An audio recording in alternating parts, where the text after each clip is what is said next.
Friends, welcome on my YouTube channel psychology world. Interview session की इस series में आज हमारे साथ हैं दीपश्री सिंह, जो कि नेट क्वालिफाइड हैं और बीएचयू से जिन्होंने अपना मास्टर्स कंप्लीट किया हुआ है। तो सबसे पहले तो मैं दीपश्री आपका अपने चैनल पर बहुत बहुत स्वागत करती हूँ और साथ ही आपको कॉन्ग्रेचुलेट भी करती हूँ आपके इस अचीवमेंट के लिए। Thank you ma'am. जी, तो रिटेन में क्या स्कोर रहा आपका? मैम रिटन में मेरे 72 क्वेश्चन सही थे, अप्रॉक्सीमेटली 148 पॉइंट समथिंग स्कोर था मेरा। क्या लग रहा था आपको, 50-50 के चांसेस या थोड़ा सा डर भी लग रहा था?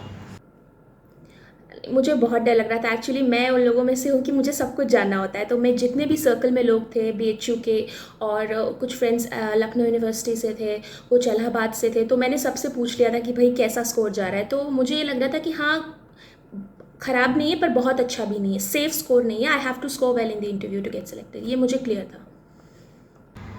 जी, क्योंकि अगर लास्ट वाले एग्ज़ाम की बात करें, एडवर्टीज़मेंट 47 की बात करें, तो वहाँ पे कट ऑफ 125 समथिंग गया हुआ था, तो उसके अकॉर्डिंग तो जी। जी, और 75 पे टॉप भी हो गया था उसमें, तो 75 पे टॉप हुआ था और इसमें कई लोगों ने 75 प्लस स्कोर किया था, तो मुझे ये क्लैरिटी थी कि अब की बार कट ऑफ हाई। जी, क्योंकि पेपर भी इस साल कुछ इजी था, तो इसलिए कट ऑफ भी काफ़ी हायर चला गया था।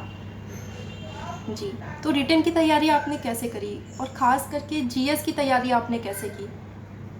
मैम जीएस के लिए मुझे लगता है मुझे और एफर्ट लगाना चाहिए था। मेरी कमी ये रही कि मैंने ल्यूसेंट वगैरह बहुत सुपरफिशियली पढ़ लिया। करंट अफेयर्स भी मैंने लास्ट 6 मंथ पे फोकस किया, पर मैंने रियलाइज़ किया कि करीब 1 साल की जो प्रोमिनेंट चीज़ें थी वो सारी पूछी गई थी। तो और मैं न्यूज़पेपर करीब 2-3 साल से रोज़ पढ़ रही हूँ, द हिंदू, पर मुझे उसका कोई एडवांटेज एज सच रियलाइज़ नहीं हुआ उस, क्योंकि वो तो एक्चुअली ओपिनियन बेस्ड होता है। उसमें आप करंट अफेयर्स देखते हो, बट ये पूछते हैं थोड़ा फैक्चुअल, जैसे गवर्नमेंट के बैंक वगैरह और एसएससी में क्वेश्चंस पूछे जाते हैं। तो अगर कोई वीकली या मंथली कंपाइलेशन एक बार देख लेगा फैक्ट बेस्ड 1 ईयर की अप्रॉक्सीमेटली, तो फिर कुछ जीएस का नहीं छूटेगा। और जो स्टैटिक पार्ट है उसके लिए तो जैसे सबने कहा एनसीईआरटीज़ का जो सार है, या फिर अगर आप पढ़ सकते हो तो एनसीईआरटीज़, फिर आपका कुछ नहीं छूटना चाहिए। साइकोलॉजी पार्ट के लिए क्या स्ट्रेटेजी रही आपकी? मैम साइकोलॉजी के लिए मैंने पीजीटी में भी काफ़ी पढ़ाई करी थी, बट बहुत सारे रीजंस रहे कि पीजीटी में नहीं हुआ सिलेक्शन। बट मुझे लग रहा है कि मैंने जो भी मेरे वीक पॉइंट्स थे, जैसे रिसर्च में बहुत अच्छी नहीं रही हूँ रिसर्च में, तो मैंने उसको फिर बहुत अच्छे से तैयार किया, क्योंकि मैं इसमें 3-4 क्वेश्चंस को भी मैं गिव अप नहीं कर सकती थी, वही मायने रखते हैं। तो उसकी मैंने अच्छी तैयारी करी थी। और उसके लिए मैंने एक अनअकैडमी पे हफ्सा मैम है, मैंने उनके भी लेक्चर्स देखे थे। अगर कोई चाहे तो वो देख सकता है, अगर आपका कोई पर्टिकुलर टॉपिक वीक है तो वो काफ़ी अच्छा पढ़ाती हैं। और इसके साथ में मैंने अरिहंत की एक जो नेट की पूरी कंपाइलेशन होती है उसके भी मैंने हल्के फुल्के नोट्स देख लिए थे, क्योंकि आपके पास इतना टाइम इवेंचुअली होगा नहीं कि आप सारी चीज़ों को पढ़ पाओ, तो आपको नोट्स रखने होंगे अपने। अगर ग्रेजुएशन के पोस्ट ग्रेजुएशन के हैं तो वो बहुत अच्छा है, सारे टॉपिक्स आपको प्रिपेयर करने। और प्लस एक चीज़ और मैंने की थी, मैंने नेट के 30 ईयर्स के जो पेपर्स थे वो मैंने एक बार सारे तो मैं नहीं देख पाई थी, पर उसके सोल्यूशंस और जो मेन पेपर्स थे पिछले 5-6 साल के, वो मैंने बहुत अच्छे से देखे थे, क्योंकि कई बार क्वेश्चंस रिपीट हो जाते हैं नेट से। तो इंटरव्यू किस स्टेट में शेड्यूल था आपका? मेरा 26 को था मैम। ओके, तो आप बेसिकली कहाँ से हैं, मतलब इलाहाबाद से ही नहीं, हैं मैम मैं लखनऊ से हूँ। ओके, जी तो फिर आप एक दिन पहले ही पहुँच गए जी होंगे? जी, एक दिन पहले जी पहुँच गए थे और फिर थोड़ा रेस्ट किया था। रात में नींद तो नहीं आ रही थी बहुत लोगों की जी तरह, तो रेस्ट किया था। उसके बाद फिर इंटरव्यू जी मेरा जी। वही 9 बजे पहुँचना था। हम्म। तो मैं पहुंच गई थी 9 बजे के पहले, फिर थोड़ा वेट कराया गया, फिर हम लोग अंदर गए। फ़ोन जिन्हें सबमिट करा था उन्होंने फ़ोन सबमिट किया, हम लोग बैठ गए थे, फिर अटेंडेंस हुई थी, और उसके बाद फिर दूसरा नाम ही मेरा बुला लिया गया था डॉक्यूमेंट ओके वेरिफिकेशन के ओके। लिए। तो मुझे लग गया था कि अब मेरा जल्दी हो जाएगा, और फिर हो भी गया मेरा। उस 26 को एक्चुअली मैं फ़र्स्ट कैंडिडेट थी जिसका इंटरव्यू हुआ था। ओके, तो नर्वस थे आप?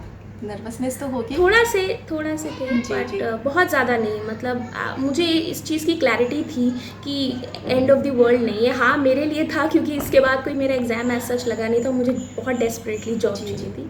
तो लेकिन मैंने इतना प्रेशर नहीं है, मैंने कहा जो मुझे करना है वो मैं करूँगी। अगर इसको इतना हाइप कर दूँगी तो फिर मैं परफॉर्म जी नहीं जी। कर पाऊँगी, क्लियर माइंडेडली मैं जवाब नहीं दे पाऊँगी, और वही सबसे ज़्यादा ज़रूरी है कि आप ओपन माइंडेड होकर अच्छे से अच्छा जी, जवाब देंगे। तो आपने जैसा बताया कि पीजीटी में भी आप अपीयर हुई थी, तो आप ये लास्ट जी वाले पीजीटी में 21 वाले में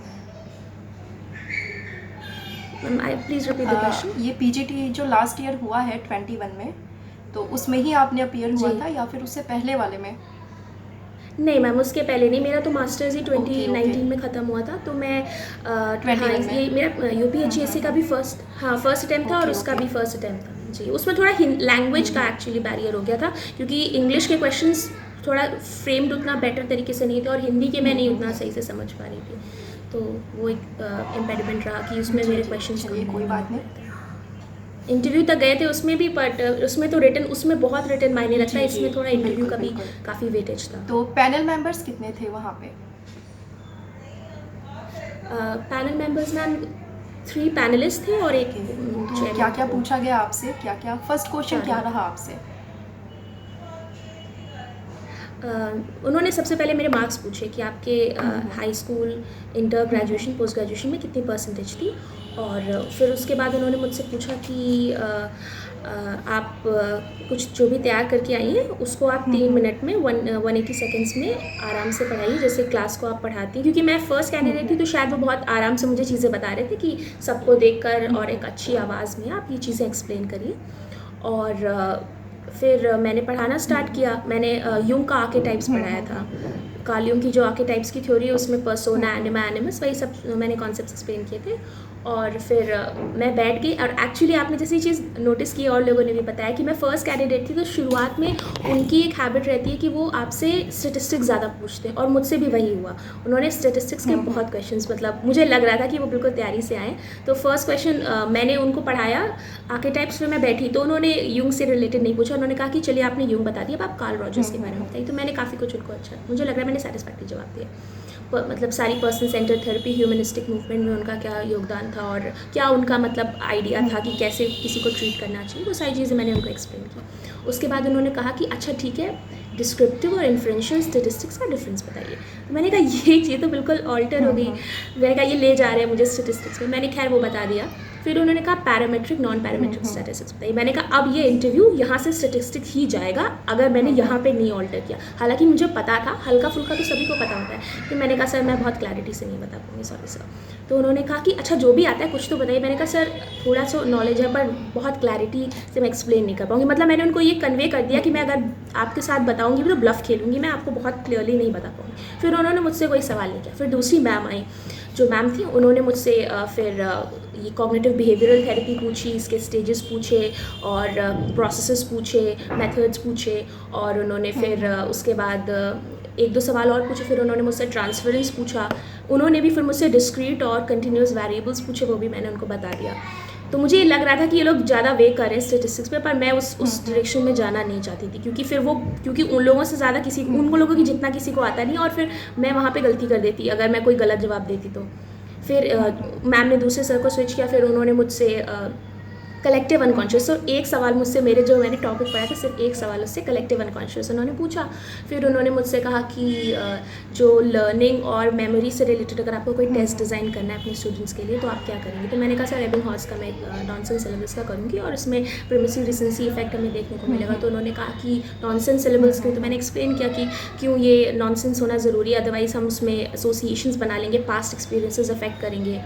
तो फिर सर ने कहा कि, और चंकिंग का, मैंने कहा सर चंकिंग का कॉन्सेप्ट होगा, वो मैंने एक्सप्लेन किया।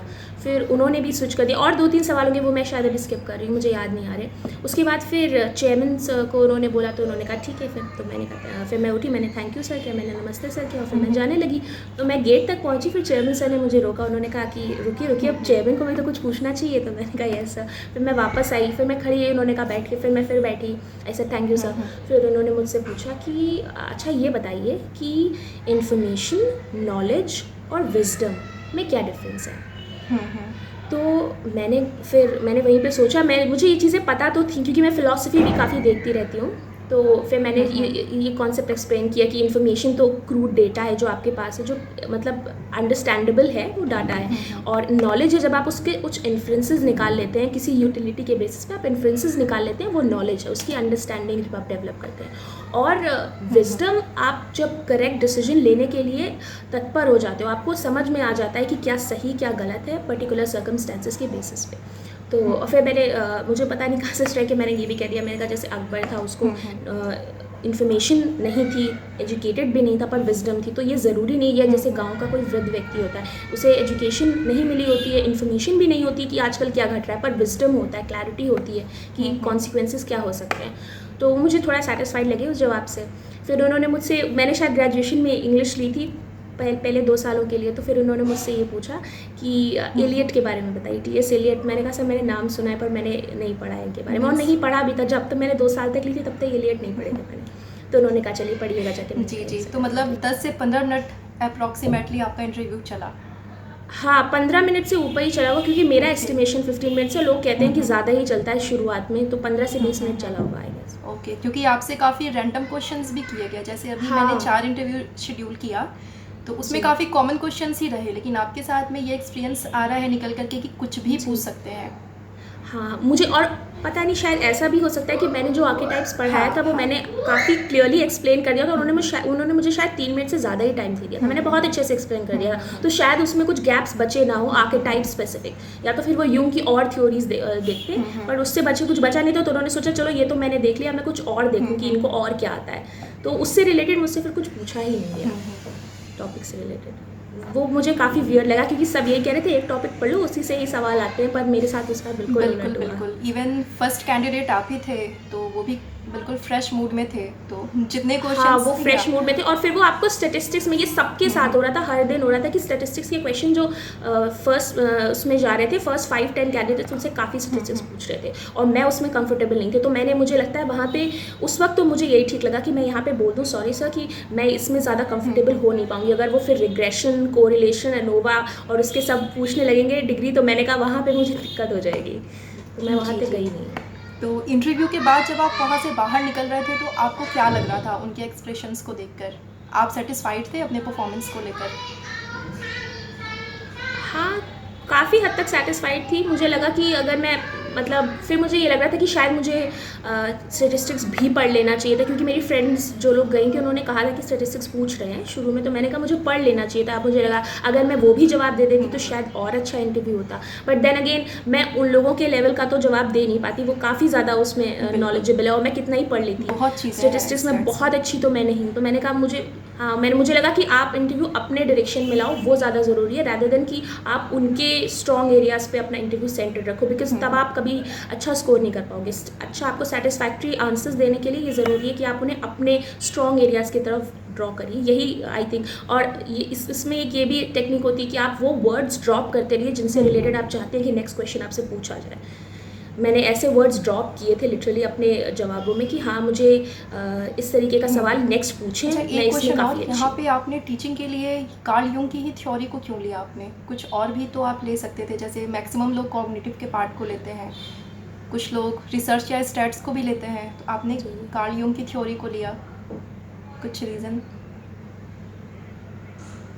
मैम उसके बहुत रीजंस हैं। आई थिंक प्राइमरी रीज़न तो यही है कि मैंने ग्रेजुएशन में, मेरे फेवरेट साइकोलॉजिस्ट कार्ल यूंग है, तो मैंने बहुत थॉरली पढ़ा है। मुझे लगता था उनसे रिलेटेड कोई भी क्वेश्चन होगा तो वो मैं बहुत ईजिली टैकल कर सकती हूँ। सेकेंडली वो उनके साथ एक फ़िलोसफिकल एस्पेक्ट भी, उनका जो इमेज है आज के टाइम पे वो एक साइकोलॉजिस्ट से कहीं ज़्यादा है। वो मतलब एक पाइनियर है, जैसे नीचे से कंपैरिजन उनके थ्योरीज़ का होता है। तो मैं चाहती थी कि एक फ़िलोसफिकल डिस्कशन भी मैं स्ट्राइक कर सकूँ पैनलिस्ट के साथ। अगर वो मुझसे पूछना चाहें कि आर्केटाइप्स क्यों होते हैं, वाई, या एनिमस का क्यों इंटीग्रेशन ज़रूरी है पर्सनैलिटी में, पर्सोना का इंटीग्रेशन क्यों ज़रूरी है, इस तरीके के टॉपिक्स वो किसी और से नहीं पूछते। तो मैं उनको एक शायद डिफरेंट, एक इंटरेस्टिंग पर्सपेक्टिव दे पाती कॉन्वर्जेसन के लिए। वरना तो वो बहुत फैक्ट बेस्ड होता है कि ये बताइए कि ह्यूमनिस्टिक मूवमेंट कब शुरू हुआ या कॉग्निटिव रेवोल्यूशन कब आया, ये बहुत फैक्ट बेस्ड। मैं ये नहीं चाह रही थी, मैं चाह रही थी कि कुछ इंटरेक्शन हो, इंटरेस्टिंग बातें हों।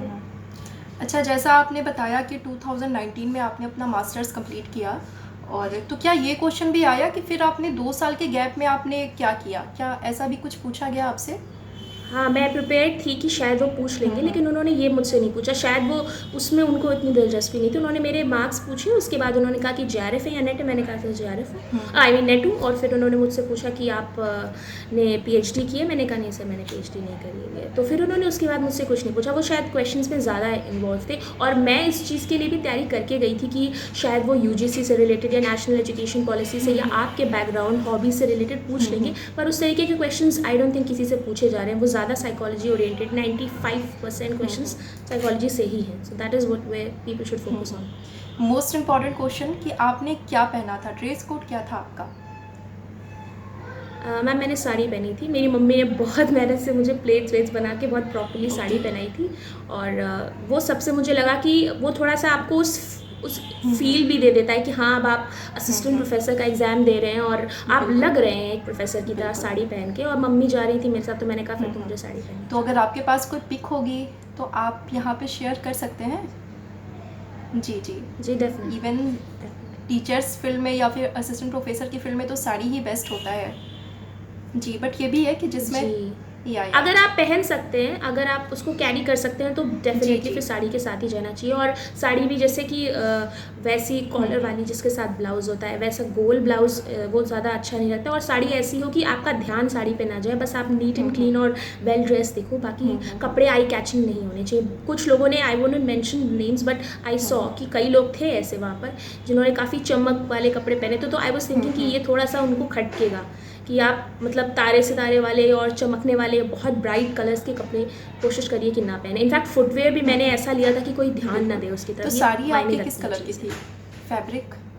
ओके, फैब्रिक क्या था? ब्लू कलर की थी. हाँ ब्लू कलर की. ब्लू फैब्रिक आई थिंक वो मतलब कॉटन ही, काइंड ऑफ कॉटन ही था.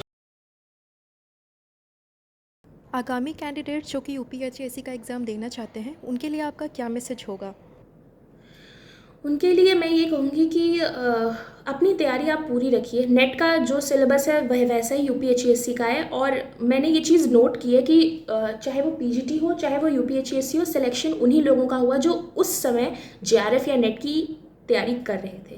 जैसे कि मैं नेट, मेरा एमए फर्स्ट ईयर में ही नेट हो गया था, 2018 में ही हो गया था. तो उसके बाद फिर मैंने इतना सीरियस, मैंने कहा देखो मुझे पीएचडी अभी मैं नहीं चाह रही हूँ, मुझे जॉब लेनी है. तो फिर मैंने उस पर इतना ध्यान नहीं दिया. पर जो लोग इस वक्त जेआरएफ के लिए फोकस करके लग रहे थे, और उन लोगों का सिलेक्शन जेआरएफ में हुआ भी है. 3-4 लोगों को मैं जानती हूँ जिनका पीजीटी में भी सिलेक्शन हुआ है, जिनका यूपीएससी में भी हुआ है और उनका जेआरएफ में भी हुआ है. तो आपका कॉम्पिटिशन यूपीएससी के ही बच्चों से नहीं है, टेक्निकली उनसे जो इस वक्त जेआरएफ की तैयारी कर रहे हैं. इसीलिए मीडियन एज भी कम आ गई है. पहले होता था कि एज के लोग सेलेक्ट होते थे, अब यंग लोग सेलेक्ट हो रहे हैं जो सिर्फ नेट है या जेआरएफ है. उसके पीछे रीज़न यही है कि करंट में जो तैयारी कर रहा है बिल्कुल अच्छे से, कि उसको 60-70 क्वेश्चन सही करने हैं नेट में, उस व्यक्ति से आपका कंपटीशन है. तो आपको नेट की तो थॉरो तैयारी कर ही लेनी है. नेट की तैयारी आप रखेंगे तो यूपीएससी बहुत ईजी हो जाएगा. और पेपर 1 को प्लीज़ इग्नोर मत करिए. जो भी लोगों के क्वेश्चन 75+ हुए उन्होंने बहुत अच्छा स्कोर पेपर 1 में ही किया है. कई लोग ऐसे थे जिनके 77-78 क्वेश्चन सही थे, पर साइकोलॉजी में मुझसे कम थे, पर उन्होंने पेपर 1 में 25-24 सही किए थे. तो अगर आप वहाँ पर 22-23+ कर लेते हो तो आपका सिलेक्शन ऑलमोस्ट कन्फर्म हो जाता है. वो बहुत ज़रूरी है. पेपर 1 को इग्नोर नहीं करना चाहिए बहुत, क्योंकि अपने सब्जेक्ट में हर कोई करके आता है. 50+ हर कोई होता है और 60 से ज़्यादा कोई नहीं जल्दी कर पाता है. तो 50-60 के बीच में होगा करते हैं और मेजॉरिटी 55 से 60 के बीच में होते हैं. तो मेन जो डिफरेंस आता है वो फिर पेपर 1 का ही आता है. और जो लोग टॉप करते हैं उनका तो हमेशा पेपर 1 में 25 के अराउंड ही स्कोर होता है. इंटरव्यू के लिए क्या टिप्स देना चाहेंगे आप? इंटरव्यू के लिए तो मैंने ये किया था कि क्योंकि जब मैं तैयारी कर रही थी तब कोई इंटरव्यू की साइकोलॉजी का बताने वाला कोई नहीं था. तो थैंक्स टू यू कि आपने इतने लोगों के इंटरव्यू लिए. अब जो तैयारी करेंगे उन्हें एटलीस्ट कुछ रफ आइडिया तो है, क्रूड आइडिया कि हमें कैसे आगे पढ़ना है. तो आप वीडियोज़ देखिए, प्लस आप यूपीएससी के जो इंटरव्यू के कैंडिडेट्स होते हैं आप उनके देख सकते हैं कि डिमीनर क्या है, कि आपको जाके ग्रीट कैसे करना है, सबको ग्रीट करना है, बैठ के आपको थैंक यू बोलना है, या जाने के पहले आपको थैंक यू सर, नमस्ते सर, जो भी आपको प्रेफरेबल लगे वो बोलना है. ये आपको मैनरिज्म सीखने पड़ेंगे, क्योंकि हम लोग राइट आउट ऑफ कॉलेज होते हैं, हमें नहीं इतना पता होता है कि अब हमें क्या करना है. वो चीज़ें आप देखिए. और मॉक इंटरव्यू आप चाहें तो कहीं प्रयागराज में या अपने घर के आसपास दे सकते हैं, अपनी फैमिली के मेंबर्स को दे सकते हैं. और टॉपिक अच्छे से तैयार करिए. मुझे लग रहा है कि क्योंकि मेरी रैंक कंपैरेटिवली बेटर होगी, जो मेरे 72 क्वेश्चंस थे उस पर कई लोग बाहर भी हुए होंगे और कई लोग नीचे रहे होंगे. मुझे लग रहा है मेरे इंटरव्यू में काफ़ी अच्छे मार्क्स आए हैं. तो उसके लिए मुझे रीज़न ये लग रहा है, मैंने जो प्रेजेंटेशन दी थी, जो उनको मैंने टॉपिक पढ़ाया था वो अच्छे से पढ़ाया था, थॉरली, बिना मतलब बहुत प्यार से आराम से उसको एक्सप्लेन करते हुए, with examples, real life examples, और बायलिंगुअली. और ज़्यादा ब्लैक बोर्ड पे लिखिए मत. कोशिश करिए कि आप डायग्राम बना दें, तब आप बोर्ड फिल भी कर पाएंगे. और आप ये भी नहीं है कि आप लिखे जा रहे हैं, आप उन्हें एड्रेस नहीं कर रहे हैं. ये चीज़ें आप तभी कर पाएंगे जब आपका टॉपिक अच्छे से आपने तैयार किया होगा. तो बस वो करिए. आई थिंक वो ज़्यादा इंपॉर्टेंट है. जी, जी। इवन मैं यहाँ पे बता दूँ कि इंटरव्यू की तैयारी के लिए मैंने भी अपने चैनल पे कुछ वीडियोज़ अपलोड किए हुए हैं, जिसमें कि आपको कैसे ग्रीट करना है, कैसे आपको इंटरव्यू रूम में आपको एंटर करना है, और कुछ टिप्स भी मैंने दिए हुए हैं। तो आप यहाँ पे मेरे चैनल की प्लेलिस्ट में जा कर के उसको भी आप देख सकते हैं, तो वो आपके लिए हेल्पफुल रहेगा। और तो इसी के साथ हमारा ये आज का सेशन कंप्लीट होता है। और दीपश्री जी, आपका बहुत बहुत धन्यवाद कि आप अपना बहुमूल्य समय निकाल कर हमारे साथ आए, हमारे चैनल पर आप आए और आपने अपने इंटरव्यू एक्सपीरियंसेस को हमारे साथ साझा किया। और आगे के कैंडिडेट्स के लिए ये बहुत ही हेल्पफुल रहने वाला है। और क्योंकि अगर एडवर्टीज़मेंट 47 की बात करें तो साइकोलॉजी रिलेटेड कुछ भी अवेलेबल नहीं था वहाँ पे उनके लिए बहुत ज़्यादा चैलेंजेस थे। 50 की बात करें तो 50 में भी सिर्फ एक ही पेपर अवेलेबल था प्रीवियस ईयर में, बाकी और कुछ भी अवेलेबल नहीं था। लेकिन वैसे बच्चे जो कि अब 51 की तैयारी करेंगे तो उनके लिए अब साइकोलॉजी रिलेटेड बहुत सारी चीज़ें हैं। पिछले 2 साल का पेपर भी अवेलेबल है, और आप जैसे कैंडिडेट्स जिनका कि सिलेक्शन हुआ है, आपके इंटरव्यू एक्सपीरियंसेस भी यहाँ पे अवेलेबल हैं। तो आगामी कैंडिडेट्स के लिए बहुत ही अच्छा मौका है कि आप इन एक्सपीरियंसेस से कुछ सीखें और उसको अपने लाइफ में, अपने इंटरव्यू में आप अप्लाई करें, तो आपका सिलेक्शन भी डेफिनेटली होगा। तो इसी के साथ दीपश्री जी, मैं आपको फिर से कॉन्ग्रेचुलेट करती हूँ, और साथ ही आपको आने वाली लाइफ के लिए, आपकी ज्वाइनिंग के लिए मैं आपको बहुत सारी शुभकामनाएं देती हूँ। Thank you.